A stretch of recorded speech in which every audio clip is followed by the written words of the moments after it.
क्या होता है? ध्यान एक ही है, ध्यान अलग अलग नहीं है। लेकिन ध्यान तक जाने की विधियां अलग अलग है, तरीके अलग अलग है।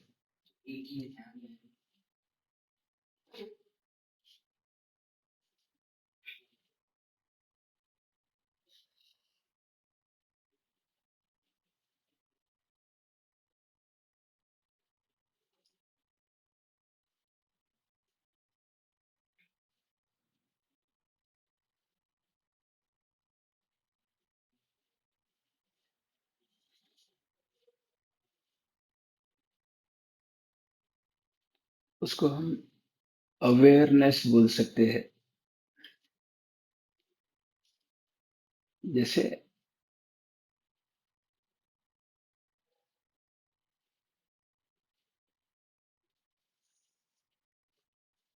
अभी मैं आपको देख रहा हूँ, है ना?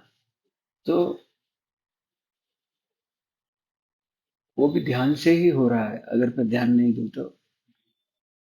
लेकिन वो अटेंशन है, अटेंटिवनेस है। लेकिन ध्यान, ये जो संदर्भ में महावीर बात कर रहे हैं ना, या पतंजलि बात कर रहे हैं, क्योंकि ध्यान जो शब्द है ना, वो भी अभी वो करप्ट हो गया है। ध्यान के बहुत सारे बाती बाती के मायने हैं। मेडिटेशन बोल देते हैं, मेडिटेशन भी एक्चुअली उसका अर्थ वो ध्यान का कोई पर्यायवाची निकालना। मेडिटेशन की बजाय ध्यान का अवधान, अटेंटिवनेस। अटेंटिवनेस के बजाय कहते हैं अवेयरनेस। अटेंटिव तो पर्टिकुलर हो गए, अटेंटिव टू, अवेयर ऑफ हो गया, aware of, aware of what.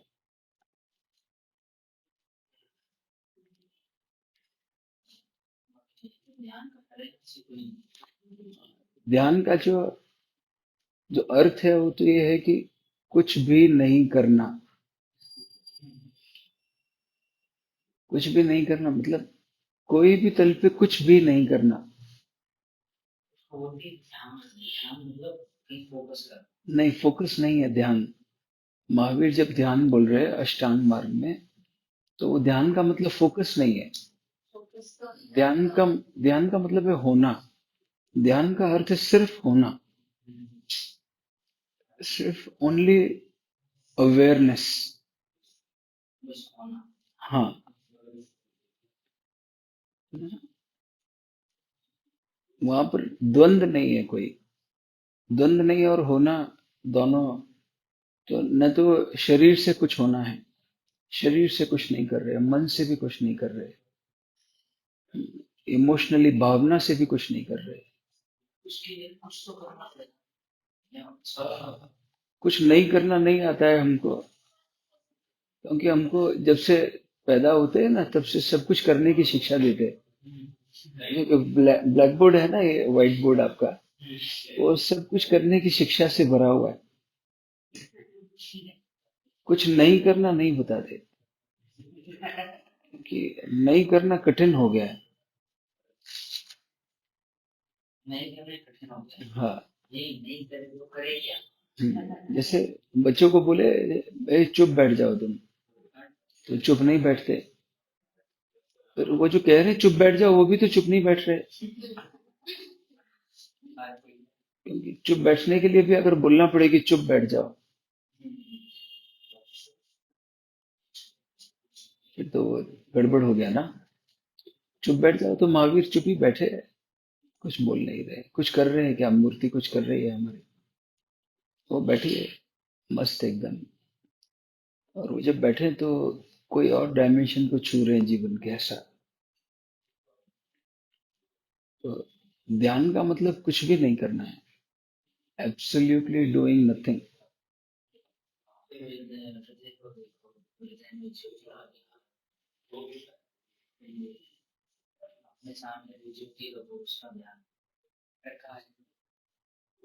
आपको चाइनीज आती है? जैसे आपको चाइनीज नहीं आती है, वैसे ही मेरे को आगम नहीं आते। हाँ, आपको नहीं आती है ना, तो मेरे को आती है।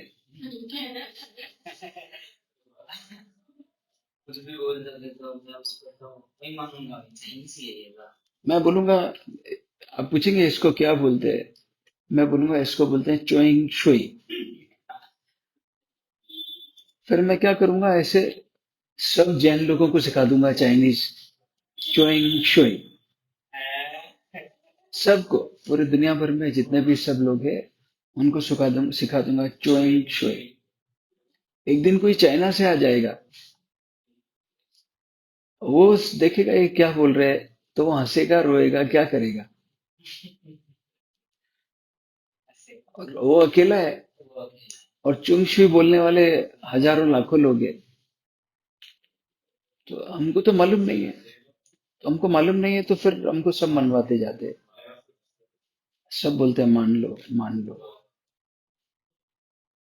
और विज्ञान में अगर संदेह नहीं हो, तो विज्ञान तो गड़बड़ हो गया, फिर तो परंपरा बन गई विज्ञान। तो यहाँ पर ये बोलते हैं संदेह मत करो, मानते जाओ। सब बोल रहे हैं मानते रहो, मानते रहो। और मानते जाने से कुछ हो रहा है? हाँ, प्रश्न ही मत करो, बस मान लो। जो बोल रहे हैं वो मानते जाओ। संदेह के लिए तो जगह ही नहीं है वहां पर। क्वेश्चन रेज करने के लिए बिल्कुल भी जगह नहीं है। कितने बरस हो गए आपकी दीक्षा को? हाँ, 9 साल हो गए ना। और अभी कितने उम्र हो गई? हाँ, 20 हो गए ना, मतलब 11 बरस की उम्र में दीक्षा लिया।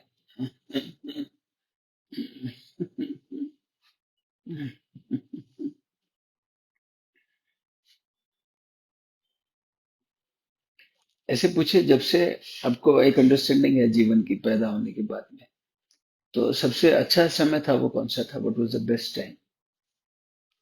बचपन, फिर बड़े हो गए, फिर यहाँ तक आ गए 20 बरस तक। तो what was the best time? हाँ। हम्म,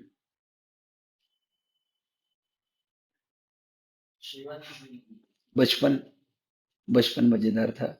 सभी लोग ऐसे ही बोलते हैं बचपन मजेदार था।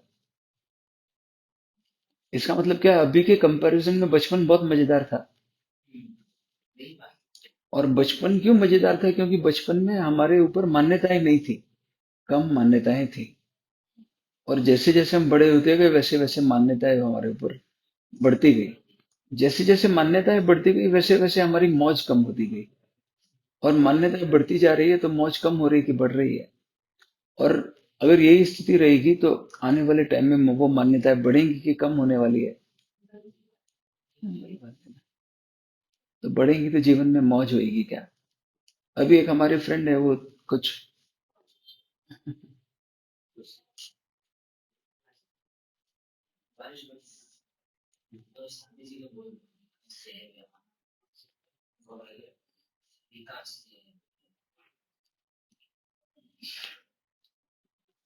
एक फ्रेंड है हमारे, वो पिछले 28 बरस से दीक्षित है। 28 ईयर्स से दीक्षा में है। 8 बरस की उम्र में उनको महाराज जी के पास छोड़ दिया।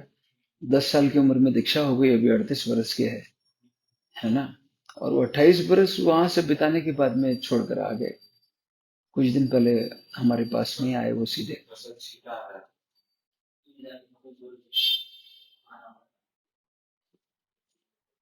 तो हाँ, छोड़ के आ गए वो वहां से, सब परंपरा को छोड़ दिया उन्होंने वहां से। फिर उनके फैमिली के लोगों को ये, ऐसा वो सोच रहे थे कि कहीं सुसाइड तो नहीं कर लिया उन्होंने। और इनका कोई खबर नहीं था 3 दिन तक। हम्म। तो वो परेशान हो रहे थे, परेशान हो रहे थे, तो कहाँ कहाँ पर ऋषिकेश हरिद्वार वहां खोज रहे थे कि वहां तो नहीं चले गए कहीं। विहार करते करते बीच में से वो कहाँ पर आ गए। हम लोग थे पूना में, तो पूना हमारे पास आ गए। हम ही ने व्यवस्था उनकी, कोई कोई जो बेसिक जो रिक्वायरमेंट्स है वो कर दिया था। उनके ब्रदर को कैसे मालूम चल गया कि वो हमारे पास आए हैं? तो फोन आया, तो हमने बोला हाँ हमारे साथ में है। वो इमीडिएटली फ्लाइट पकड़ के आ गए, पूना आ गए। 2 ब्रदर है, वो दोनों आ गए। वो अपने भाई को हम लोगों के सामने जब हम बैठे थे तो वो ये बोल रहे थे कि मैं वो जीवन नहीं जीना चाहता हूँ, आपके साथ में भी नहीं जाना चाहता हूँ। क्यों नहीं जाना चाहता हूँ? क्योंकि आप एक्सेप्ट नहीं करते हो। आप एक्सेप्ट नहीं कर रहे हो, और मैं वो झूठ का जीवन नहीं जीना चाहता हूँ। दूसरे लोग तो आके मेरे पैर छूते हैं, मेरे को पता नहीं क्या मानते हैं, लेकिन मेरे को तो मालूम है मैं क्या हूँ। तो मैं वो पाखंड का जीवन, वो द्वंद का जीवन नहीं जीना चाहता हूँ। मैं नॉर्मल जैसे जीवन जीते हैं वैसे जीवन जीना चाहता हूँ। अब ये भाई चिंतित थे बहुत ज्यादा, क्योंकि उनको पहले ऐसे एहसास हो रहा था कि कहीं सुसाइड तो नहीं कर लिया उन्होंने, तो भाई उनका सलामत मिल गया, लेकर गए फिर साथ में। तो हमको तो हमारी सच्चाई मालूम होती है ना।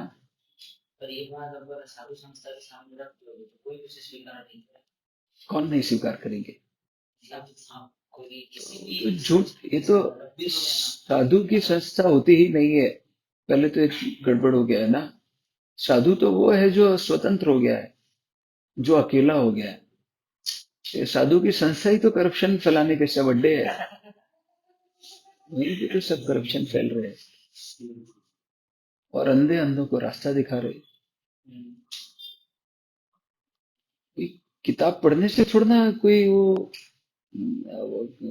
पानी पैदा करना आ जाएगा हमको। और बड़ी हैरानी की बात है, वहां पर जो बिल्कुल बेसिक जो बात है ना, जो जो जो बताई जानी चाहिए, लेकिन उसकी पूरी तरीके से कमी है। वो हमारी हम जीवन ऊर्जा के साथ में क्या करें, वो उसकी बिल्कुल भी शिक्षा नहीं है। शिक्षा इसलिए नहीं क्योंकि उन्हीं को जानकारी नहीं है, और फिर वो ऐसे ही पढ़ा रहे हैं छुंग छुंग। और एक दिन जब कोई आ जाता है चाइना से, तो वो सर पकड़ता है, बोलता है क्या सिखा रहे। लेकिन बोलबाला तो मेजोरिटी का है। तो फिर ये जो आता है उसको नई भाषा में बात करनी पड़ती है। क्यों महावीर प्राकृत में बात करते हैं? क्योंकि उनको मालूम है पुरानी भाषा करप्ट हो गई है, तो इनको नई भाषा दे दो। तो प्राकृत में बात करते हैं, वो नए शब्द देकर जाते हैं, लेकिन हम नए शब्दों को भी शोइंग फू कर देते। अर्थ तो हम निकालेंगे ना, अर्थ थोड़ा ना कोई और निकाल रहा है। भाई स्वाध्याय तो महावीर बोल के चले गए, लेकिन अर्थ तो हम निकाल रहे हैं। हमने स्वाध्याय को किताब पढ़ना निकाल दिया, वयावच को साधु की सेवा करना बता दिया बाहर। वो तो प्रतिक्रमण का प्रयोग था वयावच तो। वो बाहर का प्रयोग नहीं था, वो तो पीछे का, अंदर का प्रयोग था, अंतरंग प्रयोग था। भूखे रहने को उपवास बता दिया है। कोई उपवासी होता है तो भूखा उसका परिणाम होता है, भूख खत्म हो जाना उपवास का परिणाम होती है। हमने उल्टा कर दिया, भूखे रह के हम उपवासी हो गए। भूखे रहने से उपवासी थोड़ा ना हो गए। फिर जब ऐसे वो करतब करते हैं, सर्कस में नहीं जाते भांति भांति के करतब करते हैं, और लोग तालियां बजाते, ऐसी भांति भांति के करतब करते।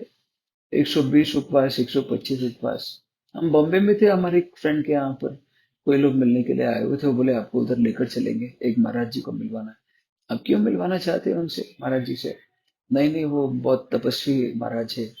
क्यों तपस्वी किसको बोलते हैं? नहीं, वो 6 6 महीने का उपवास किया उन्होंने, बहुत समय तक, बहुत बार किया है।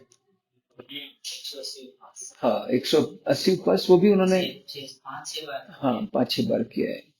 तो हमने बोला अगर आप इसीलिए मिलवाने के लिए लेकर जाना चाहते हैं कि वो 6 6 महीना भूखे रहे, तो मैं भी आपको लेकर चलता हूँ एक जगह, वहां पे हजारों ऐसे महाराज जी है, वो भी सफेद कपड़े पहने हैं, और वो हर साल 6 महीने उपवास से रहते हैं, हर साल।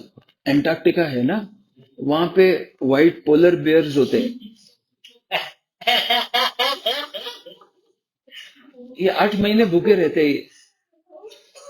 ये जब हाइबरनेशन का पीरियड है इनका, वो टाइम पे बर्फ के अंदर घुस जाते हैं और बाहर भी नहीं आते। एक ही जगह स्थिर आसन में रहते हैं बस। और 8 महीने तक they don't eat anything, they don't drink anything, बिल्कुल भूखे रहते हैं। और ये महाराज जी तो और भी तपस्वी है। वो तो उन्होंने पूरे जीवन काल में 6 8 बार किया है। ये तो हर साल करते हैं। कोई साल ऐसा नहीं जाता जब ये नहीं करते, और हजारों की तादाद में, hundreds and thousands of them. तो सिर्फ भूखे रहने से कैसे? लेकिन ऐसे ही करतब को हम ताली बजाते, तपस्वी बोलते हैं। तपस्या के सब, महावीर ने स्वाध्याय को तपस्या कहा है, और वो करप्ट कर दिया उन्होंने। सब तप, सारे 12 के 12 तप वो करप्ट है। और उसका परिणाम है कि ये आता है भीतर से कि बचपन मजेदार था। और सभी यही बोल रहे हैं, जो साधु है वो भी यही बोल रहे हैं, जो संसारी है वो भी यही बोल रहे हैं, सब ये बोल रहे हैं बचपन मजेदार था। इसका मतलब अभी गड़बड़ हो गया ना कुछ, एकदम सिंपल बात है ना। और गड़बड़ के बीच में जो बातचीत हुई, वो मजे और गड़बड़ के बीच में जो ब्रिज बना, वो मान्यता का ब्रिज बना। एक दिन मजे में थे हम, आज गड़बड़ है। और इसके बीच में जो ब्रिज बना ना, जो पुल का काम किया, वो हमारी मान्यताओं ने किया। और मान्यताओं को अगर हम ऐसे ही पुष्ट करते रहेंगे, तो वो आगे स्थिति क्या होगी, बुढ़े आदमी कैसे मिलेंगे। Very simple. फिर ये इतने हमारे ऊपर वो हिप्नोटिज्म के जैसे चश्मे चढ़ा देते हैं, वो जो यथा स्थिति है वो भी नहीं दिखती है। अभी महाराज जी का वो आया था, फोटो आया था जिसमें रोड एक्सीडेंट में डेथ हो गया। हजारों लोगों ने जगह जगह पर उनके लिए प्रेयर्स किए, मरने के बाद में प्रार्थना। ये ये कैसे है ये देवलोक गए हैं क्या? वो जीते जी देवलोक में नहीं गए, मरने के बाद में। और उनकी स्थिति गवाह है। सड़क पे जो ऐसे सब सामान फैला है, जैसे कोई कुत्ता मर जाता है उसको देखे हम। और ऐसे ही वो तो कुत्ते की मृत्यु हो गई, व्यर्थ के पीछे भागते रहे जीवन में। जीते जी मौज में नहीं हुए। देवलोक का मतलब है कि मजे में कहां पर रहे। देवलोक में भी अगर दुखी रहे तो। और फोटो आया, उन्हीं लोगों ने फोटो स्प्रेड किया है सबने कि हाँ, हाँ, हाँ, हाँ। उसके पहले तो हम पिछले साल ही तो मिले थे रास्ते में। तो यार रुके आ रहे थे, कलकत्ता के रास्ते में थे। नहीं, हैदराबाद नहीं, उधर कलकत्ता के बाजू में।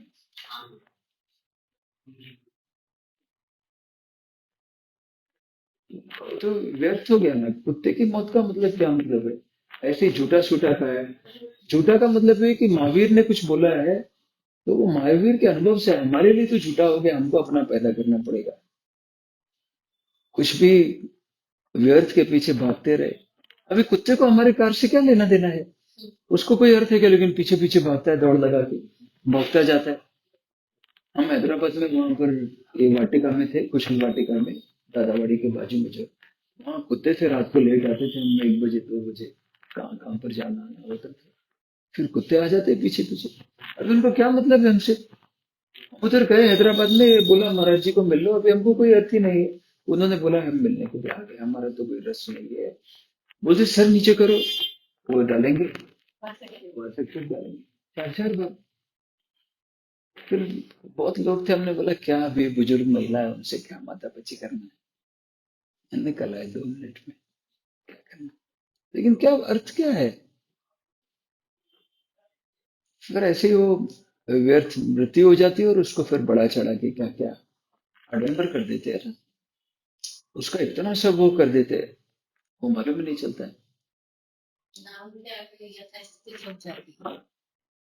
वो फैक्ट्स भी नहीं मालूम होते है ना, फैक्ट्स भी छूट जाते हैं। कितना अद्भुत रास्ता था वो, तो बहुत ही अद्भुत रास्ता था।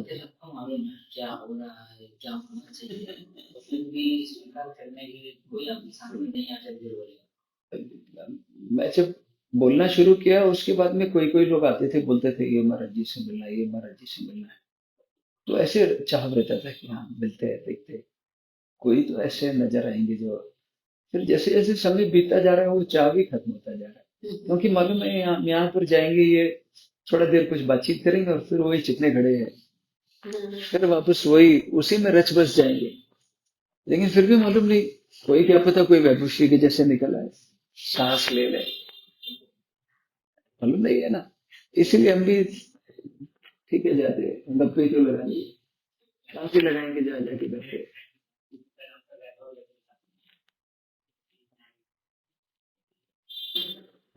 इट इज ओके, तो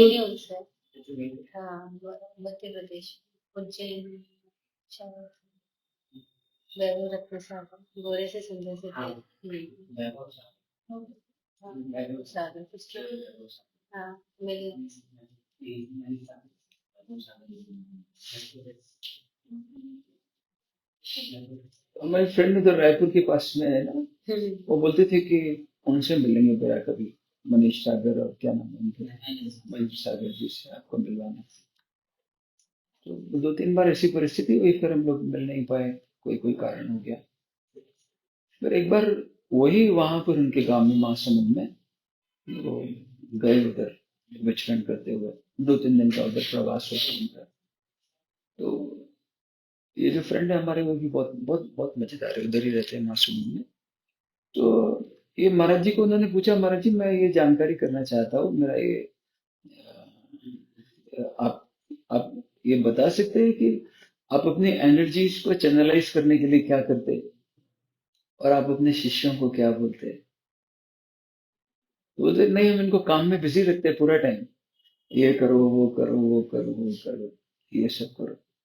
तो फिर वो काम में बिजी रखने से क्या, जो चैनलाइजेशन ऑफ एनर्जी का जो विज्ञान है, तो वो हमारे अंडरस्टैंडिंग में आ पाता है? तो बोलते नहीं आता है। फिर क्या होता है? फिर बोलते जो होता है वो होता है, स्खलित हो जाती है, क्या होता है, कुछ हो जाता है। ये तो पूरा विज्ञान था कि हम अपने कैसे ऊर्जाओं को ऊर्ध्वगामी दिशा दे, उसका पूरा अद्भुत विज्ञान था। दुख हो गया है सब। ये गुजराती में कहावत है, काम में पोषण काम। काम की औषधि काम है, काम की औषधि काम, काम ऊर्जा की औषधि काम में लगे रहो। वो पूरे यही आश्रम में यही होता है, काम में औषध काम। वैसे लोग काम ही रहते हैं।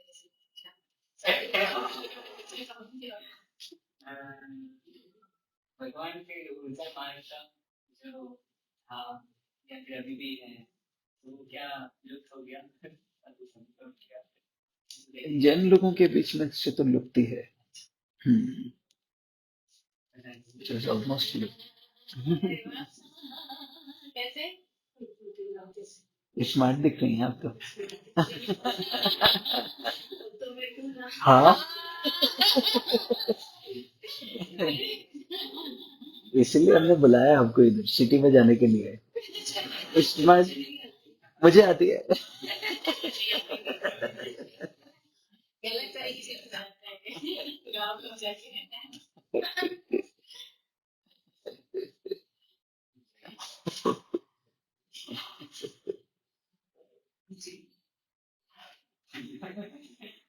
जी वो जो ऊर्जा का विज्ञान था ना, वो तब सारे के सारे जो तप थे, वो वो सारे के सारे तप ऊर्जा के विज्ञान के लिए ही थे। कैसे हम अपनी ऊर्जा को ऊर्ध्वगामी दिशा दे सकते हैं। तो उसमें से भी हाइपोथेसिस भी खूब सारी करप्ट हो गई है, और लेबोरेटरी तो है ही नहीं उनके पास, अभी तक नहीं दिखी है ही नहीं का मतलब। अभी तक जहां भी हम गए हैं, जितने भी सब लोगों से मिले जुले हम बातचीत की है, वहां पर तो नहीं रही है।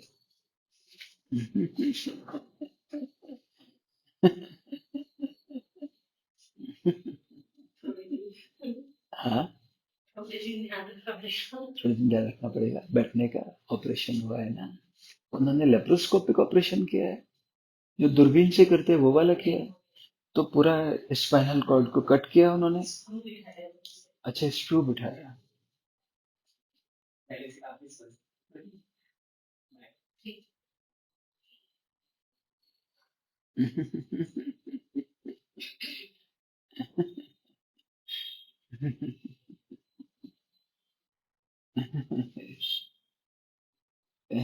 क्या बोला था, कामनो, हाँ, कामनी औषध काम से, कामनी औषध काम, कामनी औषध काम।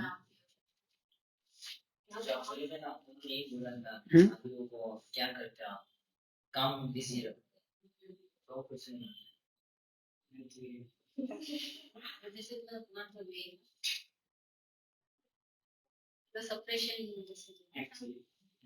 नहीं, ये सप्रेशन भी है और दूसरा भी है। वो व्यर्थ ही उसको, व्यर्थ खर्चा हो गया ना।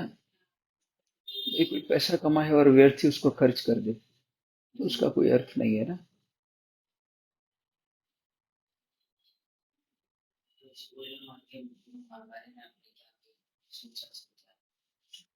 नहीं, मेरा अपना अनुभव है। हाँ, मेरा अपना अनुभव है। और सिर्फ मेरा अनुभव नहीं है, हमारे साथ में कोई जो हमारे फ्रेंड्स हैं जो प्रयोग कर रहे हैं, उनके अपने एक्सपीरियंसेस है। जैसे जो प्रयोग, ध्यान के प्रयोग जो हम लोग कर रहे हैं, ऊर्जा के जो प्रयोग कर रहे हैं, उससे उनके खुद के अनुभव है। हम्म तो एक फ्रेंड है हमारा, एक एग्जांपल बता रहा हूँ, वो 27-28 उम्र की जब उम्र होती है ना, तो वहां पर एनर्जी एक पीक की तरफ बढ़ रही होती है। 3 साल पहले जब हम एक जगह पर साथ में थे, तो 2020 सितंबर अक्टूबर की बात है। तो ये कोई हम एक जगह पर रह रहे थे। एक हमारी फ्रेंड का बंगलो है, वहां पर रह रहे थे हम लोग। तो बड़ा बंगलो है, उसमें काफी लोग हम रह रहे हैं। ये नीचे बेसमेंट में, वो बंगलो के बेसमेंट में 4-5 एक ही उम्र के लोग हैं। 27-28-30 साल के सभी लोग हैं, 25 साल के। एक दिन शाम को आके मेरे को बोलते हैं कि अंकल, आज हमको वाइन पीने का मन कर रहा है। तो हमने बोला पियो, कोई प्रॉब्लम नहीं। लेकिन और भी दूसरे लोग हैं, उनको डिस्टर्ब नहीं होना चाहिए। भाई तुमको जो करना है तुम करो, तुम्हारे जीवन के लिए तुम जिम्मेदार हो, तुम करो। तो ये सब जो लोग हैं ना, उसमें से ये जो हमारा फ्रेंड है, जिसने परमिशन लिया था कि हम पार्टी करें आज, तो पार्टी करो। फिर पार्टी कर लिया इन्होंने रात को। इनको जो भी वाइन वगैरह पीना था पिया उन्होंने। फिर 2 दिन के बाद में ये मेरे पास में अपना एक्सपीरियंस शेयर करने के लिए आया कि अंकल, इस बार जब मैंने वाइन पिया तो मेरे को बिल्कुल भी मजा नहीं आया। ऐसे लगा जैसे मैं नीचे गिर गया। और ये उसकी आखिरी आखिरी दिन था। उसका आखिरी दिन था, उसके बाद में टच नहीं किया उसने। क्योंकि ऑलरेडी जो प्रयोग कर रहा है उससे उसको इतने मजे आ रहे हैं कि ये नीचे गिर गया अभी वहां पर। फिर 28 बरस की उम्र में ऊर्जा बाहर बहती है दूसरे पार्टनर की तरफ या कहाँ पर। तो हमारा तो एकदम क्लोज, 6 महीना वो हमारे साथ में रहते हैं, हमारे फ्रेंड। एकदम क्लोज एक्सपीरियंस है। वो बहुत कठिन है उसके लिए बाहर भेजना, क्योंकि मजा आ रहा है उसको भीतर ही। समझे, जैसे किसी आदमी को पैसे इन्वेस्टमेंट करने में मजा आ जाए, तो वो बाहर ऐसे व्यर्थ थोड़ा ना खर्च करेगा। यहाँ पर चैलेंज क्या हो गया, हमको एक तो इनकम कम करने के लिए बोला गया है कि इनकम कम करो, ऊर्जा कम इकट्ठा करो। उसके रास्ते बंद कर दिए उन्होंने। इनकम को बढ़ाने के रास्ते नहीं है। या जो भी लोग हैं, परंपरागत जो तरीके से जो जीवन जीते हैं, वहां पर एनर्जी उनको एकदम मिनिमम लेवल पर रखते हैं। उससे ऊपर अगर आ जाएगी तो उपद्रव पैदा हो जाएगा। तो उनको कम एनर्जी पर रखो, मतलब कम कमाई करो। तो कम कमाई करो तो खर्चा कैसे करेंगे, कम ही करेंगे ना। लेकिन ये कोई जीवन जीने का मजेदार तरीका हुआ क्या? जीवन जीने का मजेदार मजेदार तरीका तो वो है कि कमाई भी खूब करो, लेकिन उसको व्यर्थ मत करो। और वो कमाई को कहीं इन्वेस्टमेंट कर दो, तो वो इन्वेस्टमेंट से और इनकम आने लग जाए। सिंपल बात है ना। तो वो और इनकम करने का तरीका तो नहीं बताया उनको, और इन्वेस्टमेंट तो मालूम ही नहीं है। इन्वेस्टमेंट ऊर्जा में हमको अपना इन्वेस्टमेंट कैसा करना है वो नहीं मालूम है, परंपरा से गायब हो गया है। They don't know. तो फिर परिणाम क्या निकलता है उसका? पहले ये तो इनकम कम है, लेकिन वो इनकम जो कम है ना, वो भी उपद्रव पैदा करने के लिए बहुत है। अभी जो कम है ना वो भी काफी है। क्योंकि अल्टीमेटली हमारा जो जीवन की जो स्थिति है, उसमें ऐसे होता है, एनर्जी का ग्राफ एक स्थिति तक ऊपर जाता है, और फिर वो पीक से वैली पे आने लगता है। एक स्थिति ऐसी पैदा होती है। हम सब जब पैदा होते हैं तो हमारे शरीर में सेक्सुअल एनर्जी नहीं होती है। एक एज आती है तब वो पैदा होने लगती है, लगभग 14 साल की उम्र तक आते आते। और फिर वो पीक पर जाती है। उसका पीक है। पीक से फिर वो वापस वैली में पकड़ती है। तो ये तो हम अगर कुछ नहीं भी करेंगे तो वो पीक तो पकड़ेगी अपना। वो जो प्राकृतिक पीक है वो थोड़ा ना चूक जाएगा, वो तो जाएगा ही।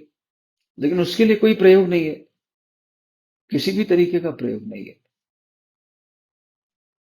जो कॉमन बात है वो ये है कि इनकम कम करो, है ना। और फिर भी क्या होगा कि ज्यादातर तो व्यर्थ में ही जा रहा है। लेकिन फिर भी जिस बारे में उन्होंने ये प्रोपोगंडा किया हुआ है ना, वो बारे में बड़ी मजेदार बात है। अगर वो एक चीज डिक्लेयर कर देना, सी ऐसे बोलते हैं, साधु को 5 महाव्रत है, ऐसे बोलते हैं ना। उसमें सबसे ऊपर क्या रखते हैं? 5 में सबसे ऊपर क्या है? हाँ, क्या बोलते हैं? चौथे को ब्रह्मचर्य को। हाँ, सबसे ऊपर रखे ना। बहुत सिंपल बात है ना। अभी पहले तो बात यह है कि वो ब्रह्मचर्य का अर्थ उन्होंने गड़बड़ कर दिया है। ब्रह्मचर्य का जो संबंध है वो हमारे सेक्सुअल एक्टिविटी से नहीं है। ब्रह्मचर्य का तो मतलब है ब्रह्म की जैसी चर्या। ब्रह्म जो हमारे भीतर क्रिएटिव फोर्स है उसके साथ में चर्या करना है, वो ब्रह्मचर्य है।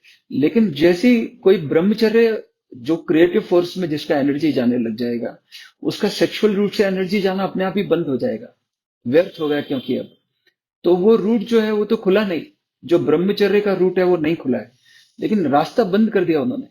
रास्ता बंद कर देने से थोड़ा ना क्रिएटिव फोर्स में चले जाएगी एनर्जी, वो क्रिएशन में तो नहीं जा रही है। लेकिन ब्रह्म जो जिसको हम ब्रह्मचर्य कह रहे हैं, उसका परिणाम था कि वो सेक्सुअली ओरिएंटेड नहीं हो। लेकिन हमने उसको पैदा कर दिया कि जो सेक्सुअली ओरिएंटेड नहीं है वो ब्रह्मचारी हो गया है। ये तो गड़बड़ हो गया है। हम यहाँ से जब गए थे, चेन्नई गए थे, तो मेरे चाचा है, वो डीन ऑफ द डिपार्टमेंट है जेनोलॉजी डिपार्टमेंट के। हम जब उनको मिलने के लिए गए, चेन्नई से जब हैदराबाद जा रहे थे, हमारा शाम का फ्लाइट था, सुबह उनके साथ में हम नाश्ते में थे तो वो कुछ बात करने लगे। जब हम बैठे जाके वहां पे तो बात करने लगे, कुछ राम रहीम का बात करने लगे, कुछ और करने लगे। ऐसे ही तो राम रहीम पैदा होते हैं। फिर बहुत देर तक वो कुछ बोलते रहे। तो हमने बोला आपको उधर दूसरे के राम रहीम नजर आते, आपको आपके भीतर ही जो राम रहीम है वो नजर नहीं आते? किसको बुद्धू बना रहे हैं आप? और राम रहीम तो फिर भी कुछ ईमानदारी है उसके भीतर। सोचो तो, ये तो बेईमानी है। बेईमान के बेईमान भरे हुए हैं। अगर छोटा सा अभी तो आसाराम बापू को जब जेल हुआ था ना महाराज जी, तो आसाराम बापू को जेल क्यों हुआ? उसने कोर्ट में जज के सामने बोला कि मैं 74 ईयर्स का इंसान हो गया हूँ, बुढ़ा वृद्ध आदमी हूँ, और मैं किसी फीमेल को सेक्सुअली मोलेस्ट करने के लिए इम्पोर्टेंट हूँ। तो कोर्ट ने बोला कोई बात नहीं, ठीक है, हम आपकी बात मानते हैं। उनको भेजा मेडिकल हॉस्पिटल में, मेडिकल कॉलेज में भेजा, उनका मुआयना किया 5 मिनट, और उनको डिक्लेयर कर दिया कि ये आदमी झूठ बोलता है। ये बोल रहा है कि मैं इम्पोर्टेंट हूँ, लेकिन टेस्ट हुआ तो मालूम चला ये तो पोटेंट है। ये झूठ बोल रहा है, कोर्ट ने जेल कर दिया। तो इन्वेस्टिगेशन, अभी तो मेडिकल इन्वेस्टिगेशन बिल्कुल सिंपल अवेलेबल है, जो भेज दे वहां पर सबको मालूम चल जाएगा 5 मिनट में, और वो कुछ नहीं करते। They do very simple test, it is such a simple test. They perform something on our body, और उससे मालूम हो जाएगा कि इम्पोर्टेंट है कि हम इम्पोर्टेंट है। कोई लोग हमारे साथ में, हमारे फ्रेंड्स से, वो आसाराम बापू का जब किस्सा चल रहा था, वो बोल रहे थे मेरे को, स्वामी जी ये सब क्या हो रहा है? क्योंकि कितने लोग वहां पर, हजारों लाखों लोग फॉलोअर्स है। वे ये बुद्धू आदमी है, इसने बुद्धू ही बनाया पूरा जीवन भर सबको। मेरे को भी लेकर जाए हॉस्पिटल में, अगर ऐसी कोई परिस्थिति आ जाए तो मैं डॉक्टरों को दुविधा में डाल सकता हूँ, अभी भी डाल सकता हूँ। कैसे दुविधा में डाल सकता हूँ? वो टेस्ट करेंगे, और वो परफॉर्म जब मेरे बॉडी पे कुछ करेंगे, तो उनको रिपोर्ट देना पड़ेगा कि ये इम्पोर्टेंट है, ये पोटेंट नहीं है। लेकिन जब ये सर्टिफिकेट दे देंगे तो मैं बोलूंगा दोबारा टेस्ट करो।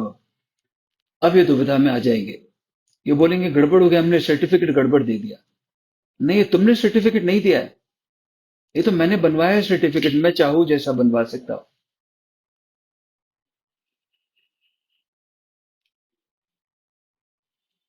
इट इज सो सिंपल, और वो इतना आसान काम है, उससे आसान कुछ है ही नहीं जीवन में। ऊर्जा को ऊर्ध्वगामी दिशा देने से आसान कुछ है ही नहीं, वो सबसे आसान काम है। द मोस्ट इजिएस्ट थिंग, अगर कोई मेरे को पूछे, बाहर की दिशा में तो पैसे बनाना है, और भीतर की दिशा में ऊर्जा को ऊपर कैसे भेजना है। ये दो काम सबसे आसान है। तो उनको टेस्ट करके उनको भेजते हॉस्पिटल में। मैंने बोला, अपने चाचा को उधर बात कर रहे थे, तब हर बार जाते तब यही डिस्कशन होते हैं, ऐसे ही कुछ। बोला आप भेज दो जिनका आप बात कर रहे हो, उनको भेजो हॉस्पिटल में, आपको मालूम चल जाएगा कौन राम रहीम है और कौन क्या है। और मेरे को मालूम है आप नहीं करेंगे, आप कान बंद करके, आंख बंद करके, और फिर वैसे ही बैठ जाएंगे, फिर वही करेंगे आप, बिकॉज हु इज इंटरेस्टेड? ये सब पॉलिटिशियंस है, व्यापारी है, उनको धर्म से क्या अर्थ है? और हमारी स्थिति हमको तो मालूम है ना हमारे। मैंने तो कभी नहीं पूछा है कि क्या कर रहे हैं। क्योंकि वो जैसे मशीन में वो जाती है ना, हमारा जब एयरपोर्ट पे जाते हैं, तो फट से वो बता देती है, खोल के थोड़ी ना देखती है। वो हमारा बैग खोल के देखती है क्या एयरपोर्ट पे जाते हैं कि बैग के अंदर क्या क्या रखा हुआ है। तो थोड़ा देखने से ही मालूम हो सकता है कि क्या हो रहा है। क्योंकि जिसके पास में एनर्जी में किसी ने अगर इन्वेस्टमेंट किया होगा तो उनका जीवन प्रूफ होगा। अगर एनर्जी को इन्वेस्टमेंट नहीं किया, उन्होंने सिर्फ खर्चे खर्चे में ही जा रहा है, तो उसका भी प्रूफ होगा। दोनों का ही प्रूफ है, पूछने का आवश्यकता नहीं है। हम जब चेन्नई से हैदराबाद जा रहे थे, हमारे बैग में वो प्लाज्मा लाइटर होता है। एक बड़ा लाइटर आता है प्लाज्मिक, उसके ऊपर काम करता है वो। वो मोमबत्ती हम यूज में लेते हैं ना, उसको लगाने के काम में आता है। लंबा होता है वो ऐसा। फ्लेक्सिबल होता है, कर्व होता है। मेरे को मालूम नहीं था ये भी अलाउड नहीं है फ्लाइट में ले जाना। हमने बहुत दिन के बाद में फ्लाइट लिया ना, हमारा सारा ट्रेवल तो बाय रोड ही होता है। हाँ। ड्राइवर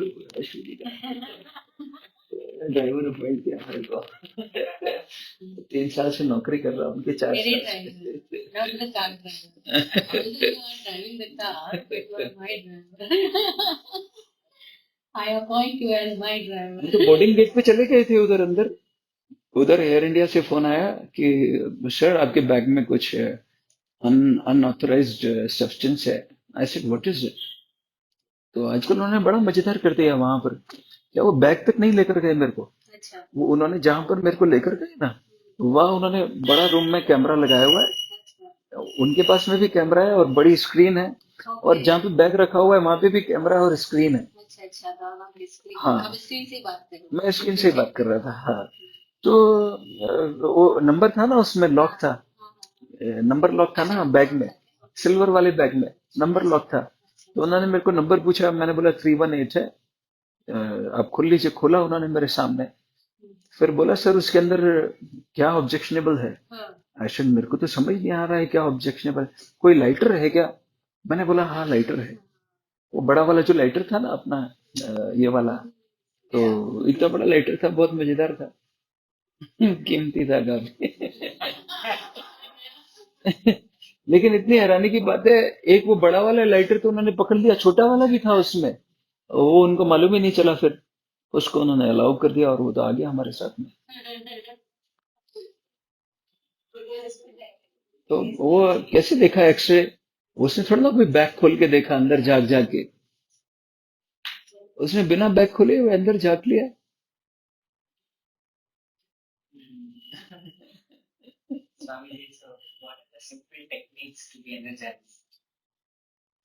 ना, एनर्जी तो हमारे सबके भीतर है। हमारे भीतर एनर्जी क्या है। एनर्जी का विज्ञान क्या है। हम जो खाना खाते हैं उससे हमको ऊर्जा मिलती है और ऊर्जा खर्च भी होती है। हम जब खाना खाते हैं तो खाने को पचाने में, खाने का सब मैकेनिज्म पूरा सिस्टमेटिक करने में हमारे शरीर को ऊर्जा खर्च करनी पड़ती है। लेकिन उससे ऊर्जा मिलती भी है हमको। तो हम खाना खाते हैं तो उससे हमको ऊर्जा मिलती है। और ऊर्जा मिलने से पहले ऊर्जा खर्च होती है ना। नींद में वो ऊर्जा रेस्टोर हो जाती है हमारे भीतर। भाई नींद में जब हम सो जाते हैं, जब उठते हैं तो क्यों फ्रेश होते हैं। क्योंकि एनर्जी का रेस्टोरेशन हो गया। जब हम कुछ एक्सरसाइज करते हैं तो वो ऊर्जा जाग जाती है हमारे भीतर। ऊर्जा का जागरण हो जाता है जब हम एक्सरसाइज करते हैं, है ना। नहीं, वो समझना होगा ना उर्दूगामी होएगी कैसे। उर्दूगामी करने के लिए करना क्या होगा। हाँ, बता सकते हैं ना, इसीलिए तो आए हम। हाँ, हम भी खोजते हुए आए ना आप लोगों को। हाँ, हम भी खोज रहे हैं ना। किसी को तो इंटरेस्ट है। हाँ, वो वासना ही भरे हुए, विचार नहीं है, वासना ही है। वासनाओं के विचार है। ऐसे ही है सब। लेकिन वही ऊर्जा जब हम ध्यान में होते हैं तो ऊपर की दिशा लेने लगती है। और वही ऊर्जा जब हम समाधिस्थ हो जाते हैं तो पूरे अस्तित्व के साथ में एक हो जाती है। ऐसे एनर्जी का पूरा विज्ञान है। बस हमको क्या करना है, अगर हम विज्ञान को जाने बिना भी कोई प्रयोग,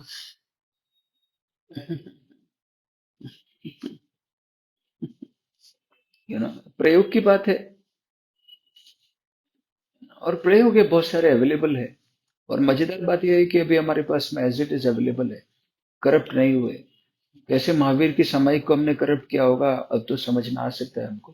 वो प्रतिक्रमण को कैसे हमने करप्ट किया होगा अब तो समझ में आ सकता है। क्योंकि हम देख रहे हैं कैसे कोई बुद्ध पुरुष आते, कोई जागृत लोग आते हैं और वो कोई प्रयोग देकर जाते हैं और उनके साथ में कैसे छेड़छाड़ होती है और कैसे उसके भीतर हम करप्ट करते हैं उसको। तो अभी एज इट इज अवेलेबल है। मजेदार बात यह है, एज इट इज अवेलेबल का मतलब क्या है कि वो ठीक है या नहीं है, उसकी कसौटी अवेलेबल है अभी। आने वाले 10-20 साल में वो अगर परंपरा निरंतर नहीं चलती रही तो वो कसौटी टूट जाएगी बीच में से। अभी अवेलेबल है। गोकानी का डेथ हुआ ना अभी। हम्म, अभी कौन ये आदमी ने डिक्लेयर किया कि ओशो का डेथ हो गया, डेथ सर्टिफिकेट बनाया डॉक्टर गोकानी ने। हम्म, अब डेथ हो गया, अब किसको मालूम चलेगा कि ये झूठा सर्टिफिकेट बनाया था? हाँ, किसी को मालूम नहीं चलेगा। अभी तक तो ये प्रूफ था। ओशो को जो उधर पॉइजन दिया था उन्होंने, तो जब उनका डेथ हुआ, पूना में हुआ इंडिया में, तो हाँ वो पहले से मन को उस बात का इत्मीनान था। तो जब डेथ हुआ जो दिन, तो वो झूठा सर्टिफिकेट बनवाया गया, क्योंकि डॉक्टर तो था ही नहीं वहां पे। इसने तो खाली सर्टिफिकेट दिया, इसने चेक करके सर्टिफिकेट नहीं दिया, इसने खाली सर्टिफिकेट दिया भावना में आके। और उनको लीगल फॉर्मेलिटी कंप्लीट करना था ना। अभी कौन कौन वो करेगा? ये कसौटी था आदमी की, ये झूठा था सर्टिफिकेट, अभी तो चला गया। अभी चला गया तो मेरा कौन बताएगा फिर? जैसे कोई कोई विधि है, उसमें करप्शन हो गया है, कुछ करप्ट कर दिया किसी ने, तो अभी दोनों तरीके के लोग मौजूद है। एक वो है जो गड़बड़ विधि करना जिन्होंने शुरू कर दिया है, और दूसरे वो है जिनको राइट विधि के बारे में जानकारी है। लेकिन बाद में क्या होगा, अगर ये गड़बड़ विधि चलती गई और राइट वाले कम होते गए, तो राइट वाले एक दिन खत्म हो जाएंगे और गड़बड़ गड़बड़ चलती रहेगी। जैसे गड़ चेंज करना था। हाँ, जैसे परंपरा में हमारे यहाँ सामायिक और प्रतिक्रमण दोनों हो गए, वो दोनों करप्टेड है। वो विधि नहीं है आज। पहले बात तो प्रतिक्रमण की हमको आवश्यकता ही नहीं है, लेकिन फिर भी हम करते जा रहे हैं। और सामायिक की विधि करप्ट है पूरी की पूरी। प्रतिक्रमण की भी करप्टेड है, लेकिन वो हमको आवश्यक नहीं है, तो उसका कोई खास बात नहीं है। क्योंकि अगर हम राइट प्रतिक्रमण करेंगे, तो हमारी स्थिति बिल्कुल बिल्कुल गड़बड़ हो जाने वाली है। 4 दिन पहले हमारा फ्रेंड है उधर विपස්සना के लिए गया हुआ था, उसका फोन आया। 6 दिन के बाद में वो वापस आ गया, और ये सीरियस था लड़का। रिलीजियस मत करना। वो वो जैसे बताया जा रहा है वैसे उसने किया वहां पर। और वो आचार्य को वहां पर बोल रहा है कि आचार्य जी मेरे को विकास अंकल से बात करवा दो, बस और कुछ नहीं चाहिए। I want to speak with Vikas uncle, हमारा फ्रेंड है। और जिसको जो अनुभव हो रहा है वहां पे, वो लोग उसको बीमार लेबल कर देते हैं। उसको जो एक्सपीरियंस हो रहा है, मेरे फोन में मैसेजेस हैं तो मैं दिखाऊंगा आपको। वो कितने अद्भुत अद्भुत मैसेजेस है उसके, अनूठे मैसेजेस है। अभी हम पूना पहुंचेंगे तो वो आए हुए हैं बॉम्बे, बेंगलोर आ रहा था, तो फिर किसी कारण से हमने बोला तो खिसक जाएंगे यहाँ से, तो तू बेंगलोर मत आ, यू कम टू पुणे। अभी वो बॉम्बे अपने पापा के पास में आ गया। 26-27 साल का एकदम यंग लड़का है।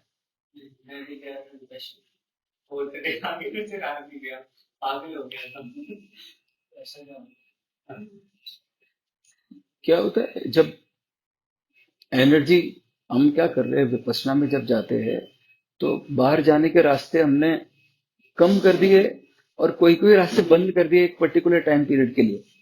तो एनर्जी स्टेगनेंट नहीं रह सकती है। एनर्जी बहाव खोजती है अपना। वो बहाव खोजती है, तो हमारे भीतर जो सबसे नजदीक जो बहाव है, वो हमारी मेमोरी है। इंटेलेक्चुअल मेमोरी हमारे भीतर इतनी पड़ी हुई है, हमको बिल्कुल भी आइडिया नहीं है। और वो मेमोरी को हमको हैंडल करना नहीं आता है।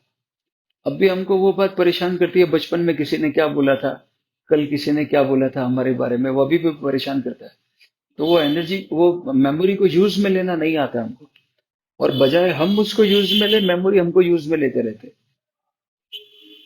एकदम सिंपल है ना। तो जैसी कोई ये प्रयोग में जाएगा विपස්සना की, तो उनको ये प्रिपरेशन नहीं बताई जाती है कि विपස්සना से पहले कोई जमीन को तैयार कैसे करना होगा। जमीन में डायरेक्ट बीज नहीं डाल देने होते। किसान को अपना विज्ञान मालूम है, उसको कुछ सिखाने का आवश्यकता है क्या?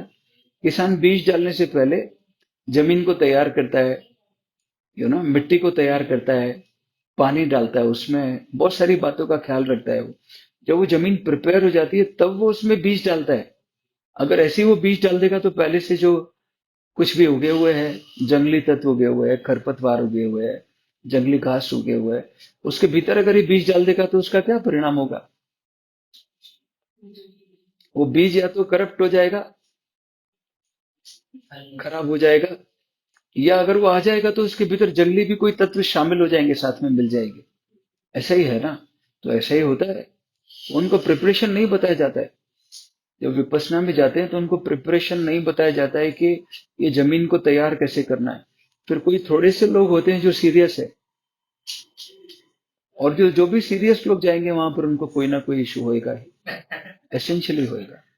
जो वहां पर रिलीजियसली जो बताया जा रहा है ना वो करेंगे, तो उनको ये स्थिति पैदा होगी ही। फिर बाद में छठे दिन उन्होंने बिल्कुल उसको मना कर दिया, और उसको कहीं और ही वो जैसे आक्षेप लगाया ना। अच्छा। ये क्या पीछे?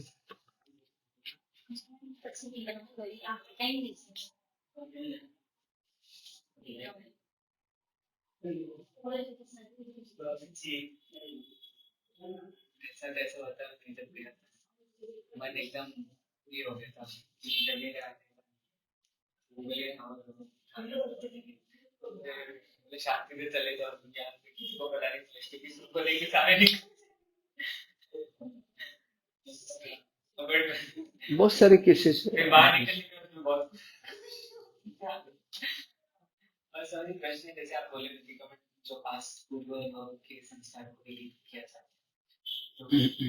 सुना है।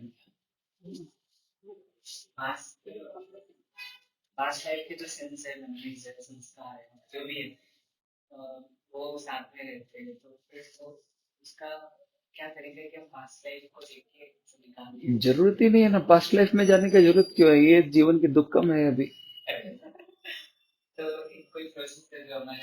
पास्ट लाइफ की आवश्यकता नहीं है ना। कहाँ पर है?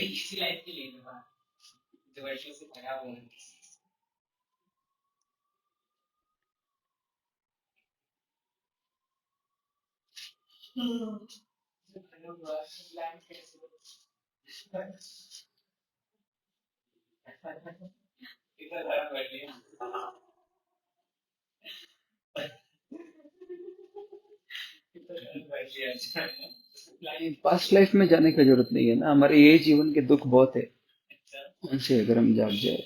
अभी पास्ट लाइफ की बिल्कुल भी आवश्यकता नहीं। पास्ट लाइफ की आवश्यकता तब थी जब हम लिमिटेड मेमोरी में जी रहे थे। आज हमारे पास में मेमोरी का बस्ट है।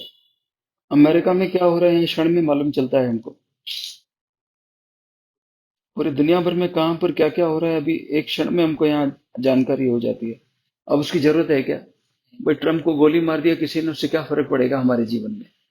लेकिन बार बार रिपीटेडली देख रहे, वापस चार्जिंग।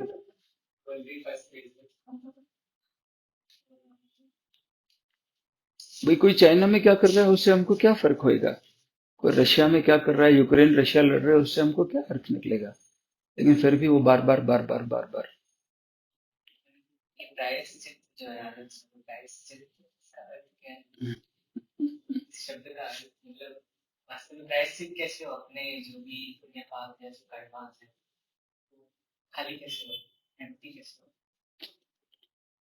See, क्या है सब, सब उन्होंने हमको गड़बड़ सिखा दिया है, गड़बड़ बता दिया है। वो बोल रहे कर्मों की निर्जरा करनी है, ऐसा बोलते हैं। और कर्मों की निर्जरा कैसे हो सकती है? क्योंकि कर्म तो रुक ही नहीं रहे हैं ना। कर्म की निर्जरा तो तब हो सकती है जब कर्म रुक जाए। हाँ संबर। हाँ उर्दू में संबर बोलते हैं, हाँ शास्त्र की भाषा में संबर। हाँ। कर्म के रुकने को संबर। किसकी भाषा में? 9 तत्व बताया ना हाँ उसमें, उसमें हाँ। एक तत्व संबर तत्व है। आश्रव और संबर, आश्रव आना, संबर बाढ़ हो जाना, रुक जाना। ऐसा तो कह रहे हैं कि निजरा तत्व होगी जब संबर होगा, संबर ही नहीं होगा तो फिर तो चालू ही है प्रक्रिया। हाँ, वो कैसे खत्म, उससे हम मुक्त हो सकते हैं जब वो बंद हो जाए। तो बंद कैसे हो सकते हैं? क्योंकि कर्म, कर्म से थोड़ा ना आ रहे, कर्म आ रहे कर्ता से। वो संबंध कर्ता से था लेकिन वो कर्म के साथ जोड़ दिया उन्होंने उसको, और सब सत्यानाश कर दिया। क्योंकि कर्म तो रुक ही नहीं सकते। जब तक हम जिंदा रहेंगे कुछ ना कुछ तो कर्म डायरेक्टली इनडायरेक्टली करते ही रहेंगे। बंद हो जाएंगे क्या? सोचो तो, फिर ये कब हिसाब किताब पूरा होगा? कब पूरा होगा? ये तो कभी होगा नहीं। वो जो संबंध था, कर्मों की जो पूरी थ्योरी है, कर्म की थ्योरी, उन्होंने सब सत्यानाश कर दिया है। उसका संबंध कर्म से है ही नहीं। कर्म आ रहे हैं कर्ता से। तो कर्ता के साथ अगर कुछ हो जाए तो कर्म का कुछ हो सकता है। वो कर्ता के लिए तो कुछ नहीं कर रहे। कर्ता तो वैसे ही ऊँग रहा है, वैसे ही प्रमाद में है जैसे कल था। अभी और प्रमाद बढ़ गया है या कम हो गया है, हमको तो मालूम है। भाई, हमको अपने बारे में तो मालूम है, किसी और के बारे में नहीं बोल सकते। तो